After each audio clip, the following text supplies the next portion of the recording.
Hey everybody, we're live. Oh my gosh, I'm so glad you're here. Welcome to the show. Oh my gosh, this topic, I'm so glad you're here. Do you normally throw in the towel during the holidays? Are there foods or family traditions that you just have to have during the holidays? Are the cravings too intense and you just give up? Now, what if you could make it through this season and not only not gain weight, but lose a little? Hey, stick around. This episode's for you. I'm flying solo today. You got me all to yourself. This is an interactive show, so I can see people that are watching live. I can see that people are watching live, but I can't know who you are until you comment. So go ahead and tell me where you're joining from, and that way I can see, and we'll just get this interactive show on the road. Welcome, everyone. Welcome to Keto Chat Live. I'm your host, Carol Freeman. I have a master's in nutrition and clinical health psychology. I have a certification in clinical hypnotherapy. I'm also a board certified keto nutrition specialist. Man, oh man, I have lots and lots of credentials and the 6 figures in student loans to prove it. Aha. All right. So, like I said, I'm flying solo today. No co-host, no guest co-host, so just me. So guess what that means? I get to read the medical disclaimer myself. So, hey, just so you know, this show is meant for educational and entertainment purposes only. It is not medical advice. It's not intended to diagnose, prevent, treat, or cure any condition. If you have questions or concerns related to your specific medical condition, please consult your own primary qualified healthcare functional medicine professional.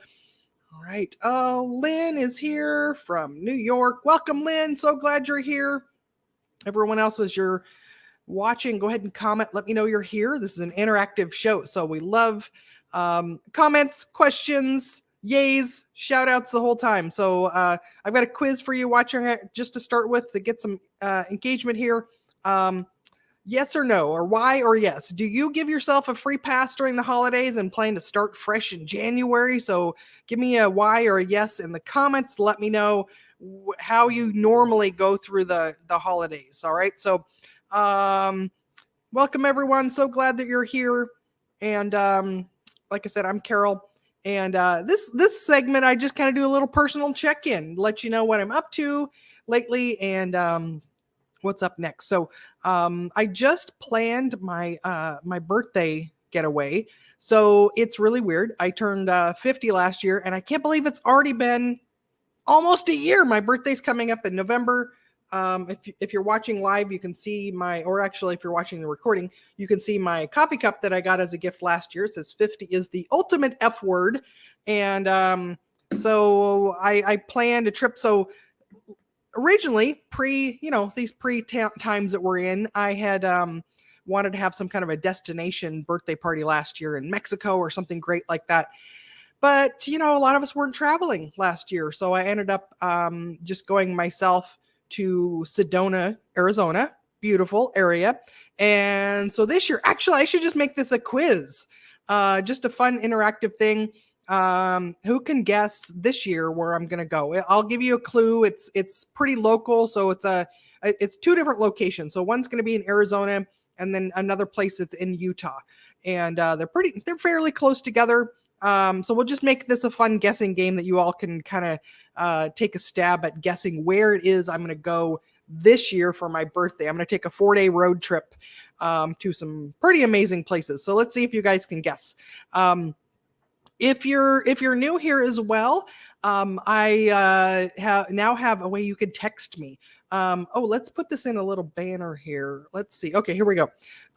If you're here live, or you can go ahead and just comment. But if you'd like to have a way to connect with me, a direct line to text me, this is brand new. I'm using the community app.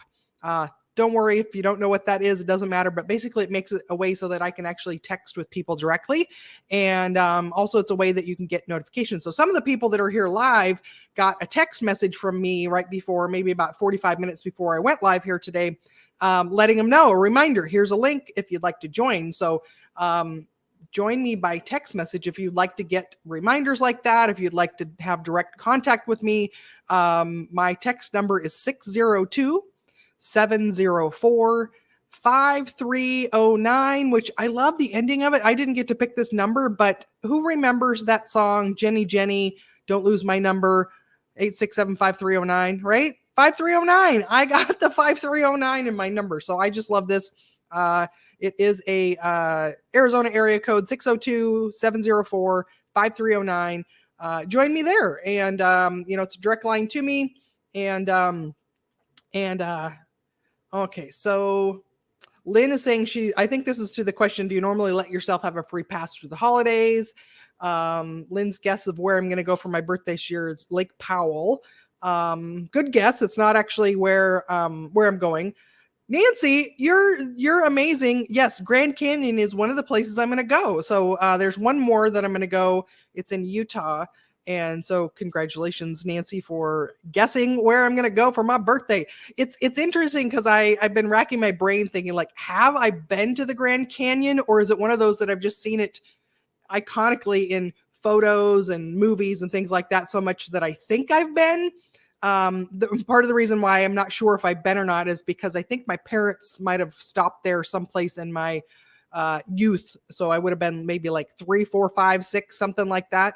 So I think that's why if I've been, I don't remember that I've been. So I'm actually going to be camping there overnight a couple of nights in the campground that's right by it. So so Grand Canyon, excellent. Thank you, Nancy, for guessing that. Still up for guessing the second location that I'm going to go to for my birthday road trip, camping trip this year. So, all right. See, you guys are having fun already. Nancy's been here before. Lynn, I think this is your first time here, but so fun. Isn't it fun, you guys? We're having so much fun. All right. Up next, the next segment for those of you that are new here is I just share a client success story. So I know that early in my journey that reading success stories was really inspiring, gave me hope that was coming for me as well too. Hey, Linda, welcome, Linda. And I'm going to take this, my text line off here for a moment. I actually can edit that to say, all right, let's do that. Save. There we go. Okay. So I know for me in my journey, so I've been, if those of you are new to my story, I've been following keto low carb for about 6.5 years now. It was actually after I'd gotten all my credentials, I was in a really bad car accident and was really in a bad place. Ended up starting keto as a way of trying to heal my brain injury that I had. And lo and behold, it completely changed my body as well, inside and out. And I've been doing it clinically with my clients for over 6 years now. And it's 100% of what I do in my practice is coach women to be able to follow a keto diet for sustainable weight loss. And so that's what our podcast here also is focused on too. So I know early in my journey that it was always really inspiring to hear stories of success of clients. So that's why I started including this in the podcast, as well as just sharing some stories of success so that you can get a little inspired, motivated as well to keep going on your journey. And I sent a weekly email list out, or an email out as well. And we've got various segments in that, and we track which one that people click on. And the success story portion of that is by far and away the most popular section of that too. So let me know if you are somebody who gets really inspired by success stories as well too. So today I'm going to share just a little bit about my client, Rita. Rita's been with me just over a year now, and she started out going through my initial program, and then she stayed on for long-term.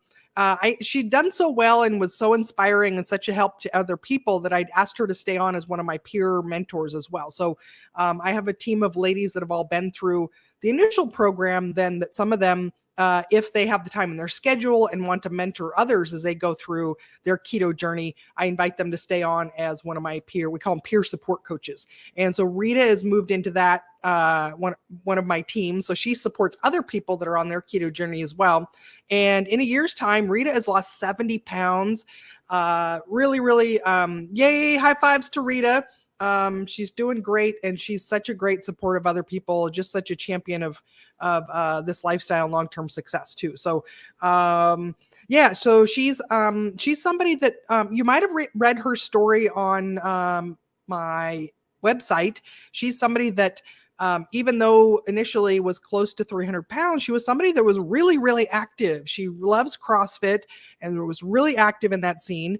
And, so even though she was very active and physically fit, her body weight was not what she wanted it to be. And her health markers weren't optimal as well. So, a lot of people out there in the world think that, well, if you just exercise enough, you can eat whatever you want and you can be healthy despite that. However, Rita is a good example of how, even though she loved what she was doing and worked out most days of the week, it still is not enough for most people unless they find a way of eating that is going to help them pursue healthy living as well too. So the full picture. So anyways, congratulations to Rita on her continued success, and very, very proud of your progress that you've made. So keep up the good work.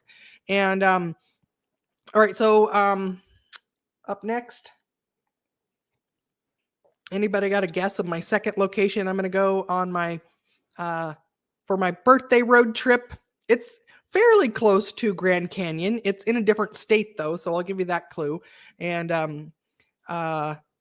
so we'll keep the guesses coming here. So Linda, I think you just got here.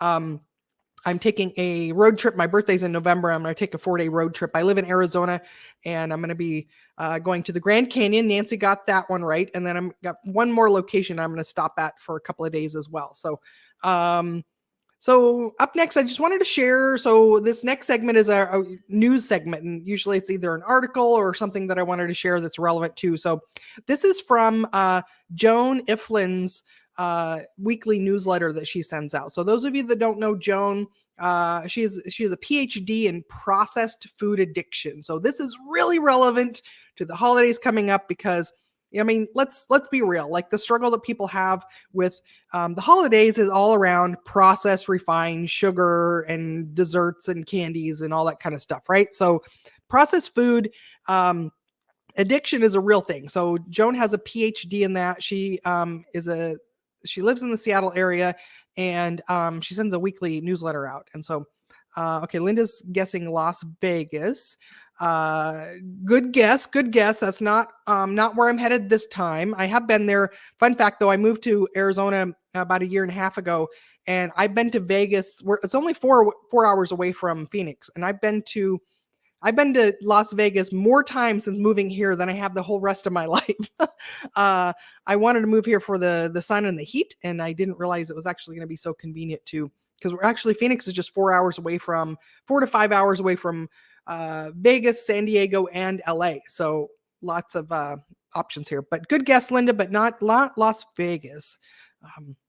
It's closer to the Grand Canyon for those of you that want to look on a map and maybe try to cheat a little bit, but that's another hint I'll give you. All right, so from Joan's newsletter, she was talking about, so again, she has a PhD in processed food addiction, and research shows that processed foods are addictive. Now, there's a lot of people that will say like, you can't be addicted to food because you have to eat it. Now, whole foods, which is the way that I recommend that my clients eat, are generally not addictive, but when they start to be processed and refined, they are addictive. So, so she's talking about that in her newsletter, that processed foods are combined into polysubstance, which makes it harder to treat than a single substance issue, right? So fast food typically contains sweeteners, flour, gluten, processed fats, and salt, dairy, and caffeinated drinks. And so all of that together ends up being very highly addictive and hitting parts of the brain that are really addictive. And so she's got another note here about research that shows that processed foods can be more addictive than recreational drugs. Sugar has been shown to reach the brain faster and more powerfully than cocaine when administered similarly. Rats will choose sugar and saccharin, so the artificial sweetener saccharin, over heroin and cocaine. Can you believe that? High fructose corn syrup has been shown to act in the body like corn alcohol. And there is withdrawal syndrome has been shown for processed foods as well. And I see this sometimes in my clients that start out when they're eating, a moderate amount of refined sugars before they start, is they can have withdrawal symptoms that are very similar to going off of, opiate painkillers and things like that too. So it's a very real thing. And so, part of what I'm going to ask you to do here today is just kind of open your mind and, consider that these foods that we eat during the holidays, that we show love to each other, we bake them and give them to gifts and things like that. Part of what I'm going to ask you to do is to open your mind to the possibility that these are actually poisons and toxins and highly addictive substances. And the same way that we would never consider giving our children or our loved ones heroin or cocaine, I think most of you watching wouldn't do that. I would also encourage you to kind of think about, refined sugar products and refined flour products in that same category. And it can be really difficult for people to reconcile that, right? Like if you've always made those things and given those things as gifts and as part of your family traditions, it can be really hard to come to terms with the fact that you might have done something that's not very healthful for people. And so most of the time our brain just wants to dismiss it and ignore it. Like put fingers in your ears and go, la, la, la, la, la, la. It's not bad. It's not bad. It's good. It's just tradition. It's just empty calories. Right. So, see if you can entertain that thought just a little bit, that perhaps the foods that we fed our family and our loved ones may not be, on one end, just not that healthy, but also if we want to be really, really honest and true, they're addictive substances and they set the stage for a lifelong struggle with over consuming these things. So, all right. So Nancy's getting close because you've got national park. So you're on the right track. So Nancy's guessing this is where I'm going to go. So I have a birthday road trip planned next month in November. And so she's already Grand Canyon is the first stage of it. Arches National Park and Grand Staircase Escalante National Monument. Those are in the right state. And so you're getting really close to where I'm going to go for the second phase, but those are not correct yet. So keep guessing. All right. So yeah, so these foods are addictive. I mean, that's why we all struggle with overeating them. It's why we have such a hard time giving them up, right? Like, if they weren't addictive, we'd be like, oh, of course I can go without that. No big deal. Right. So let's be truthful and honest with ourselves and admit that that's why we struggle with giving those things up. All right. So this episode, again, is about tips to thrive through this holiday season. In the United States, we're, as of the recording of this, we've got Halloween is coming up this weekend here. We don't have anybody overseas watching right now that I can see. We often have people that are in other countries too. So if somebody pops in, do they do Halloween in other countries? I'm pretty sure it's like a big US holiday and not anything that big in other areas. But, we're just basically going into the season of sugar. I think I've seen online from Dr. Baker that and a couple other people posting this meme that talks about how everybody gets sick at this time of the year from, colds and flu and things like that. And it's like sugary holiday after sugary holiday after sugary holiday. And it's like, oh, is it just that we've become toxic from the foods that we fed our body, or we've become sick from that, or is it really this other thing going on too? So yeah, I mean, starting in the US, we're heading into the weekend of sugary holiday after sugary holiday. And, so I'm here today with some tips to help you actually thrive through that instead of just surviving it, white knuckling it, trying not to overdo it, or as the quiz at the beginning was, just throw in the towel and you might as well just start over in January. Like, why spend the next 2 months overeating and ruining your health and expanding your waistline, having to just start over in January? So some of my biggest success stories of my clients are the ones that, despite the holidays, like because of the holidays, is why they want to start things right now. So it is totally possible and doable. And so I've got a lot of tips here for you about how to navigate this. So but we have an announcement. Nancy is the winner. She got both of them right. So that is what my road trip plan for my 51st birthday in November this year is that I'm going to go to the Grand Canyon for a couple of days and then Zion National Park for a couple of days as well. So on my drive down moving from Seattle to Phoenix, Arizona last year, I did stop at Bryce Canyon. Oh my gosh. If you haven't been there, put it on your bucket list. Every person that lives on this planet needs to view Bryce Canyon once in their life. It is so spectacular. Pictures just you can't even appreciate the magnitude of the awe-inspiring view that Bryce is. And so I planned to stop at Zion on the way down as well too, but ran out of time on my trip because of when I had to be to get my keys for my new place. So making the trip back up a year and a half later to go visit Zion. And I've heard it's pretty spectacular as well. So I've got a couple of days I'm going to be staying there as well. So congratulations, Nancy, for figuring out both of the places I'm going to be visiting. So and nice thing is that November time of the year for those places is that highs are still going to be like 65 and the weather should be still pretty good, and so it's going to be a really nice time to go and visit those. So if anybody's ever been to Zion, let me know what you thought. I've never heard anybody say like it was okay, it wasn't that great. We had a terrible time. Anyway, so I think it's should be a nice relaxing, just totally get away from the city, away from the lights, and just be in nature for 4 days. So, all right, you all ready for some tips to thrive this holiday season?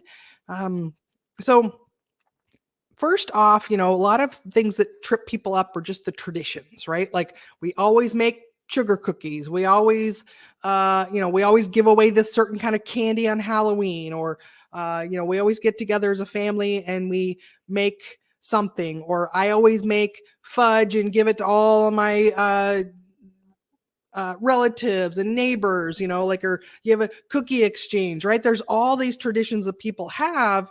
And we often get stuck in that of like, well, we've just always done that. It's not the holidays if we don't do that foodie thing. But really, is that true? It's not, right? It's still going to be the holidays. And really, the spirit of the holidays for people is about family and friends and connection and, expressing love and care for everybody, right? So think about what that tradition was doing for you. What was the purpose of it? And carries through the spirit of that, the intention of that, but do something that's a non-food tradition, right? We can make new traditions. We can. Just because, your great grandmother always made that pie, you can save the family recipe if you like and pass that down, but it doesn't mean you need to keep making that thing. Yes, there can be a little bit of a grieving process of letting go of something that you've always done, but also like, this is a time to give love and health to your family, right? And so I encourage you to think about what are some new non-food traditions that you could do. So many of them. So, brainstorm, put in the comments here some of the ideas you would have about things you could do as a family, creating new traditions that are, embodying the spirit of love and connection and spending time together. What about going to work, volunteer to food bank, or, Thanksgiving, I have some friends that every year, instead of having a meal, they go and work in a soup kitchen type place where they go and prepare and give out meals to people that need that, right? Like how much meaning is there in that and connection with your family when you're doing something like that and volunteering for a greater cause? What about, like some craft projects and things like that? We've got Pinterest and TikTok and YouTube and all these places where you can find all of these ideas for all these craft projects that you can do with your family. Homemade soap making, and they don't even have to be like the junky crafts. You can make really, nice quality things together. Like, think of those things that you can do. How about caroling in your neighborhood, or, some other volunteer type things? Like what about going, to retirement home or center or something like that and volunteering there, spending some time with the people that are there. So what are some ideas that you have? What are some non-food traditions that you could create? And maybe you already have some in your family as well. But what if you could expand on those things too? So, All right. And, another tip I've got here is to advocate for yourself, ask for help. I really encourage you to not throw in the towel. Don't give yourself a pass over the holidays, because the way that the brain works with those processed foods, the refined sugars and things like that, because it is addictive, it's not easy to get back on the wagon once you go off. The way that our brain is wired is that if you've had, some success, you've been on track with keto for a while, and then you go off of it and you just eat whatever, the sugary, refined, processed foods that are very addictive, your brain, it makes it 10 times harder the next time to get back on track.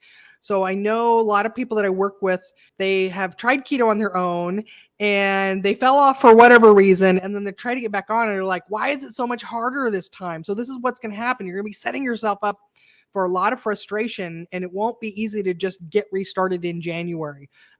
Plus, how many pounds do you want to gain over the holidays? How much pain and aches and, mental unclarity and things like that? What are all the good things that you get from staying on track that you're giving up for the holidays, right?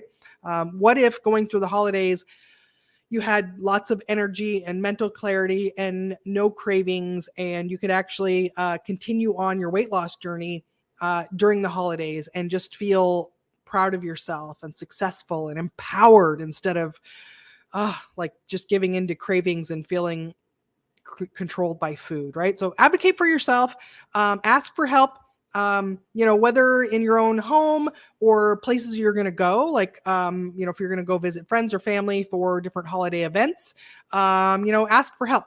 It's okay to say like, hey, what are you having for a meal? This could be that like, a lot of, your friends and family, they really want to help support you on your journey, right? And so a lot of them don't really understand like, well, what is it that you can eat, right? And so, sending a list of specific foods that work for you, but also, taking something with you is really great as well. So something that that you enjoy, that you can look forward to, that is going to be on plan for you as well. So ask for help for yourself. Another point is to avoid excessive appetite. All right. So the way that you do this, right, you don't want to go into an environment, an event, a gathering. This could be stuff at work, friends, family, wherever. You don't want to go into that event starving, really, really hungry, right? So if I hope I make it through, I'm going to try my best not to eat those things. You want to set yourself up for success. And so don't go in because a lot of times, right, the holidays was like, well, I'm going to fast for a couple of days so I can eat as much as I possibly can. That is a recipe for disaster. If you're hungry, craving, going into any event, good luck resisting those addictive foods. So prioritize protein, in the days leading up, but, just always in general for my clients, we're prioritizing protein. And so that the day of the event as well. So not only, depending on if it's going to be, a lunch or a dinner type event, make sure that for breakfast, all the meals previous to that event during the day, that you've had adequate protein at each of those meals.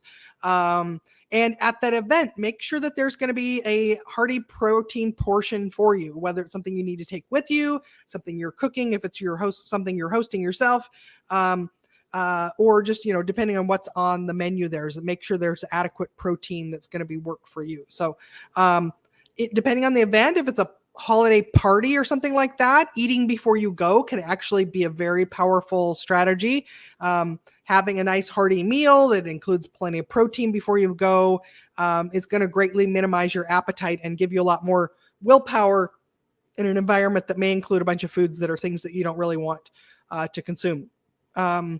So self-binding strategies, I don't know if you've heard of that term or not, but let me share what that is. So self-binding strategies is basically kind of setting up some rules for yourself before you go. So how many of you have kids, grandkids, and you know that if you set the expectation before you go someplace, they know what's expected of them and they behave a lot better, right? So, you go into the toy store and you just go and you're just like, we're going to the toy store. Okay, back when you actually could go to the toy store. My son's 26, so I remember taking him to Toys R Us. I've heard those are closed now, right? Long time ago. But so if we would just go in, it's a free for all, and the kids they don't know what to expected of them, and they're just going to throw a tantrum. I want this. I want this. I want to buy this. But if you set the expectation, and this also works if you just take them to the grocery store, or department store, or something, is we're going to go into the store. I'm going to have you hold on to the cart or sit in the cart, and we're going to pick out these items. If you're going to the toy store, for example, like you're going to be able to pick one toy yourself, and then we're going to leave. They will be so much more well-behaved if you set the expectations and you set the rules and boundaries before you go in there. And so do the same thing for yourself. There's a lot of the way that our brain works that we're just like little kids. So when you treat yourself kind and lovingly like you would a little child, you actually can have the same well-behaved brain as you would have for a small child, right? So self-binding strategies are setting rules for yourself, sitting down with yourself like you would your toddler and saying, here's what we're going to do. We have this party, this event coming up, and this is what we're going to do, right? So you want to set some rules and boundaries for yourself. Decide on how many servings you're going to have of something, how many portions. You might set some rules for yourself, like no nibbles before the meal. Like, I'm not going to eat any of the appetizers. I'm only going to have the meal that's there. That will be a way of minimizing everything that I eat. Set a rule for yourself for, I'm not going to have any alcoholic drinks. I'm going to only have club soda and a lime, or how many drinks you will have at this event. Another one you might set is, I'm going to stop eating by 7 p.m., right? So these are what's considered self-binding strategies. You've set boundaries for yourself beforehand. You're more likely to be successful in following that than if you just wing it. Well, I'll do my best. I'll try not to eat too much. I'll try not to have these things. Then you have to make a decision about every single thing while you're there. Whereas that if you set the rules beforehand, you've already decided what you're going to do, and there's no decisions that you've got to make every moment by moment by moment. So that's exhausting. If you're constantly having to decide yes or no, am I going to do this? Am I going to not? You're going to wear down your willpower, and you're just going to say, F it, I'm going to have all of it. Okay. So self-binding strategies, setting those things up for it. So apparently Nancy's kids, I don't know if that means they're well-behaved or not well-behaved, Nancy, but she says, you haven't met my kids. So I don't know what raising your children is like. You're right. Another strategy that you can set for yourself along these lines of self-binding strategies is the concept of red, yellow, and green light foods. So that is where, so red light foods are ones that you just never, ever eat. You've decided that food is not my friend. I can't control myself. I eat that and I'm obsessed and I just need to eat all of it. And I want to eat more and more and more and more. So for me, I've discovered that sugar in any form is a red light for me. I do not consume it at all. It's an easy no. I've already made the decision. There's no negotiating in the moment in my brain, any situation. I've had enough of it in my life. There's nothing that I'm missing out on, because all it is causes pain and misery for me. So sugar's a red light food for me. Nope, never, ever. Yellow light foods are things that maybe occasionally you have, but also you might have struggle with portion control of them, right? So these can be things that in the right setting, like maybe occasionally when you're out at a restaurant or at a friend's house, you might have those things.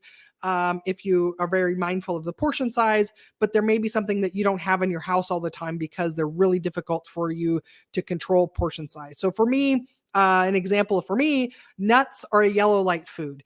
I generally try not to have them in my house because if they're here, I will easily grab and eat too many of them. But in situations like maybe at a restaurant or a friend's house or an event or something like that, that would be something that I would have occasionally. Or maybe for my road trip that I'm going to have, that I'm going to Grand Canyon and Zion. Thank you, Nancy, for winning the quiz, or not the quiz, the guessing game there, the trivia. I may, like, for example, I might get some macadamia nuts for that trip because it's going to be limited, over a 4-day period, limiting that, but it's not going to be something that I have in my house all the time. So that's a yellow light food for me. Green light foods, those are the ones that you can have in unlimited supply in your own house, in your own environment. You eat them and enjoy them, but they do not call your name. You don't get obsessed with them. You don't overeat them. When you start, you don't going, I can't stop eating this. So generally green light foods, they're ones that, again, you're not going to be obsessed with. They don't cause cravings. They don't cause overeating. That could be most whole foods are going to fit in that category. So things like, steak and chicken, butter by itself, broccoli, lettuce, things like that are generally, for most people, they're going to be green light foods. So this can be part of your own self-binding strategy, is identifying which foods for you in general. These are red light foods. I don't eat those. I choose to never have those. I've already decided that. Yellow light, those ones maybe, if they're going to be at the event you're going to, or party, or you're having a party at your own place, deciding you're going to have to set some rules about that. Like, okay, I have a 1 ounce portion. I've measured it out, and I'm only going to have it for this one event. And then after that, we're not going to have it in the house anymore. And so defining which are red, yellow, and green light foods for you is a self-binding strategy. You've made the decision already about how that food exists in your life. And there's not any of that internal fighting back and forth about, I'm going to have it. Oh, I'm not going to have it. I don't know how much. So making decisions before you go. All right. So, another thing that's actually pretty powerful is to take a walk after a meal. So if the dessert tray's coming out afterwards and everybody's going to go into a carb coma after that, advocate for yourself and go take a walk after the meal. Remove yourself from the situation where there's foods that are going to be like really difficult for you to resist. At a restaurant, a friend's family's house, something like that, and invite somebody else to go with you. You're probably going to be surprised that you're going to have some other people that would like to go with you as well. Most people would like to eat less desserts. Most people don't like that they're compelled to eat those things, right? So invite people to join you in the things that you're doing. Now, there's 2 more categories here. So I'm going to talk about mindset stuff, like the things that your self-talk, what you're going to talk about in your head. And then I'm going to give you some specific food tricks that can make the holidays more enjoyable for you, so you don't feel like you're just like eating a really austere, unpleasant diet. There's some tricks you can do that are keto-friendly versions of things. So, all right. So the mindset category here, set yourself an affirmation, like say something, come up with a phrase or a few sentences that will help you feel empowered going into whatever the event is, right? So for example, I will enjoy the day, the food, the people, and I look forward to feeling physically well and proud of myself afterwards, right? So a lot of times we feel deprived because we're telling ourselves things about like, oh my gosh, poor me, I'm missing out. I can't believe I have that. Like that's a victim mentality. And when you have that mentality going on, you have that mindset, it actually is more likely that you'll have cravings and give in to that food than if you just simply switch the way that you talk about it. I know it seems like a little thing and it wouldn't make that much difference, but it really is really powerful. So, find a phrase that resonates with you, something that feels good and empowering, and repeat that to yourself going up to that event. And really, instead of, right? So feel the difference of this, like, oh, I hope I make it through the day. I'll try to focus on the people. Gosh, I hope I feel good afterwards. I hope I resist those things, right? That's not very empowering. You're not likely to have a very good, successful time. But feel the difference again of like, I look forward to the day. I look forward to the people. I'm really going to connect with them. That's why I'm there. I love the people that I'm going to be spending time with. And I'm going to pause right here because sometimes we've got relatives or something or friends that maybe we don't love. So find something again that resonates with you that makes it so that it's a pleasant experience that you're going to look forward to, and how good you'll feel afterwards. How proud will you feel of yourself? How physically well? How good is it going to feel to not need to take a nap while everyone else is burnt out in a carb coma and they're bloated and painful, and you have enough energy to go take a walk. So again, if you're just joining us, go ahead and comment. Let me know you're here. Tell me where you're joining us from. This episode is all about tips to thrive through the holidays. So and then okay, so Visualize success before. So right now we're talking about the mindset piece of this, like the mind work that goes into being successful at various high carb holiday events. So visualize yourself being successful. Your body can't really tell the difference between what you vividly imagine and what's really happening. And so research shows that if you visualize yourself being successful, your body's going to go, oh, we're doing that. This is what we do. So hi, Trisha from New York. Excellent. We've got Lynn's here from New York as well, too. So we got a couple of New Yorkers here. So welcome, Trisha. Glad you're here. So visualize yourself, like what you're going to do while there, who you're going to interact with, how happy you're going to be, you successfully following the self-binding strategies that you've set out for yourself, and how good you're going to feel going home or just the next day with having been successful there. So you also... Our brain will crave what we look at, right? So all we need is to see something and it's going to trigger a craving spiral. So do your best to avoid eye contact with the foods that cause you the most cravings and the most troublesome as far as like craving. Okay. So even now, 6.5 years into my keto journey, I avoid the bakery section at grocery stores. I don't look at those things because that was always my pattern every night, is that I would go to the store and I would look at all that stuff and I would just like fantasize about what I would want until I would buy multiple of them because I wanted them all. So even now I don't walk through that area. So if there's a big dessert, whatever going on at the event that you're at for whatever holiday, like avert your eyes, don't go look at it. Don't go sniff it. Go find something else to do. So whether that's go for a walk, have a conversation with somebody, just avoid looking at those things. And another one that's powerful as well is going to be if you want to give yourself something to do. So if your whole thing before, so this was my thing before, was like you go to the events and it was like, how much food can I eat the whole time? Okay.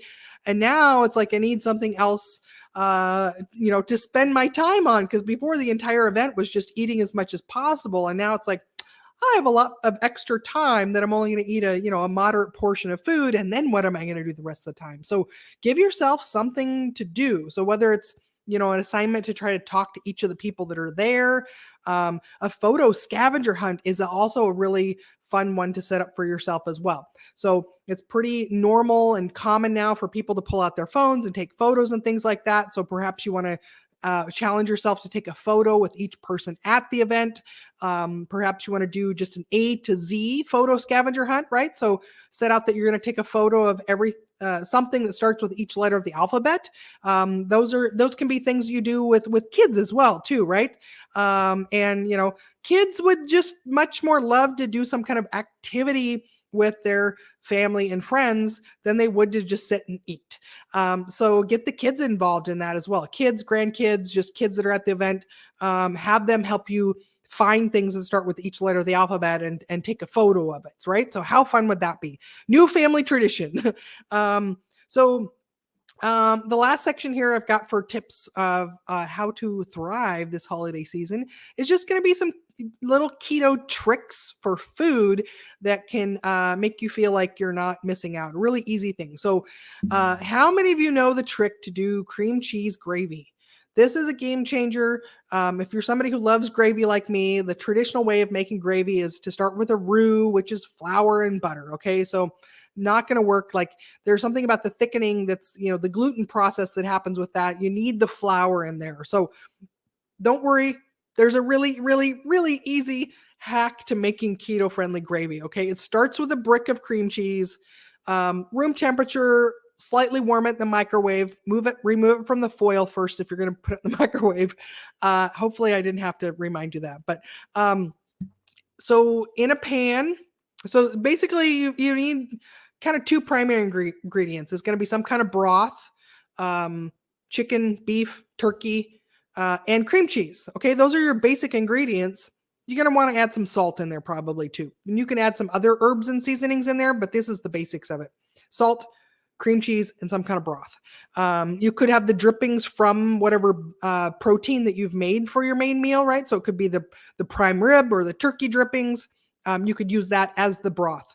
And so basically you're going to have room temperature cream cheese block, put it in a pan on low to low medium heat, and just continue to melt it and stir and just slowly incorporate some broth in there to the consistency that you like. You've got creamy gravy. If you want to make it country gravy, the trick to that, again, you're going to put some salt in there to your taste as well. But a little bit of a splash, a dash of cayenne pepper to this is what's going to be considered like country gravy. You could also add some ground pork sausage in there. Definitely. Okay. Oh, yay. Trish is like, I'm definitely going to try that. It's so delicious. It's so easy. This is something, again, because it's, got that fat in it from the cream cheese, that nobody's going to be missing out on having gravy if you have that for everybody. So one of my favorite things to have, so if you're going to have hosting an event or you're going to an event, just make sure you have something that you can look forward to that you really like. One of my favorite things to have is a charcuterie board. Okay. Lots and lots of, cheese and all kinds of cured meats, olives, maybe a little bit of nuts if those are going to work for you for a yellow light or green light food. Most people don't have nuts on their green light list, but maybe in certain situations, they may be yellow light food. Make a beautiful charcuterie board. You've got lots of things that you can look forward to. And, if you're going to take it with you, there's nobody that's going to go like, oh my God, I can't believe you brought that diet food with you, right? So part of the fun of keto foods, because they're so naturally high in fat, is most of the time, nobody's going to know their diet food at all, because they're just going to be delicious high fat versions of things that are like everybody's going to love, right? So, if you're at a place where, so for my clients, when they're first starting out, I have them avoid all dessert recipes, right? Because that just can trigger cravings. But if you're a point where you're maybe like at least a couple months into your keto journey, then pick a keto recipe, dessert recipe to take with you or to make for your event. We've got how many of these books behind me, keto cookbooks that are out there. So I recommend anything from Victory Belt Publishing. You can find them all on Amazon.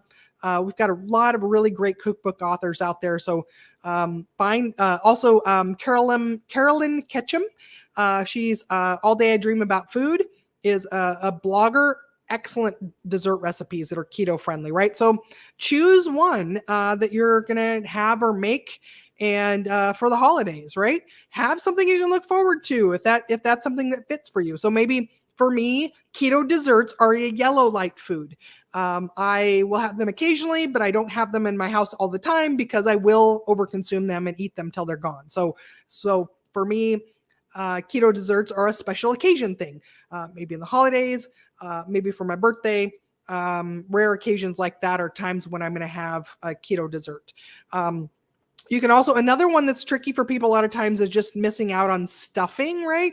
That's for a lot of the US holidays, that's a big part of Thanksgiving or Christmas dinner.